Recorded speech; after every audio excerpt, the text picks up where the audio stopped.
ஓம் ஸ்ரீ குருபியோ நமக. ஓம் ஸ்ரீ மகா பெரியவா சரணம். ஜனவரி 23 செவ்வாய்க்கிழமை, மங்கள பிரதோஷம், அதுவும் வளர்பிறை பிரதோஷம்.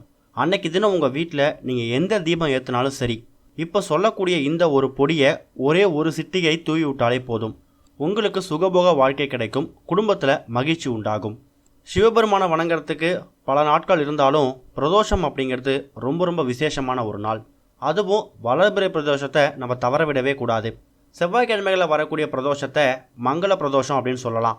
நீங்கள் வருடத்தில் 12 மாதமும் நீங்கள் சிவபெருமானை வழிபடலை அப்படின்னு சொன்னாலும் கூட, ஒரே ஒரு நாள் பிரதோஷ தினத்தில் சிவபெருமானை வழிபட்டு உங்களோட கோரிக்கைகளை முன்வைங்க, கூடிய சீக்கிரம் நிறைவேற்றி கொடுப்பார்.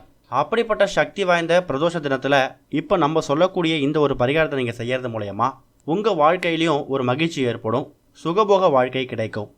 சாயங்காலம் 4:30 மணிக்கு மேலே பிரதோஷ தினத்தில் கோயிலுக்கு போயிட்டு நந்தி தேவருக்கு அபிஷேகம் பண்ணுவாங்க. அந்த நேரத்தில் அந்த அபிஷேகத்துக்கு உங்களால் முடிஞ்ச சில பொருட்களை உங்கள் கையால் நீங்கள் கொடுக்கலாம். உதாரணத்துக்கு பால், இளநீர், இல்லை அர்ச்சனை செய்கிறதுக்கு வில்வம் வாங்கி கொடுக்கலாம்.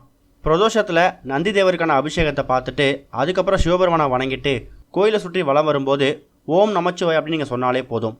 பிரதோஷம் முடிஞ்சு உங்கள் வீட்டுக்கு வந்து நீங்கள் பூஜை அறையில் தீபம் ஏற்றுவீங்க. அது என்ன தீபம் வேணால் இருக்கலாம். நெய் தீபமாக இருந்தாலும் சரி, பாலாடை தீபமாக இருந்தாலும் சரி, இல்லை காமாட்சி விளக்காக இருந்தாலும் சரி, ஒரு சின்ன அகல் விளக்காக இருந்தாலும் சரி, அந்த விளக்கில் இப்போ சொல்லக்கூடிய ஒரு பொடியை ஒரே ஒரு சிட்டிகை அப்படிங்கிறது ஒரு துளி. அது என்ன பொடி அப்படின்னா சுக்கு பொடி. சுக்குக்கு பல மருத்துவ குணங்களும் மகத்துவ குணங்களும் இருக்குது. நம்ம உடம்புல இருக்கக்கூடிய கெட்ட விஷயங்களை, தீய விஷயங்களை முறித்து வெளியே எடுக்கக்கூடிய ஒரு சக்தி சுக்குக்கு இருக்கு இல்லையா? அப்படி நம்ம வாழ்க்கையில் இருக்கக்கூடிய கெட்ட விஷயங்களை நீக்கி எடுக்கிறதுக்கு இந்த சுக்கு பொடி ரொம்ப ரொம்ப கை கொடுக்கும். அதனால் பிரதோஷ தினத்தில், அதுவும் மங்கள பிரதோஷத்தை அன்னைக்கு நீங்கள் உங்கள் வீட்டில் எந்த தீபம் ஏற்றினாலும் சரி, அதில் ஒரே ஒரு துளி சுக்கு பொடியை சேர்த்து விளக்கேற்றுங்க.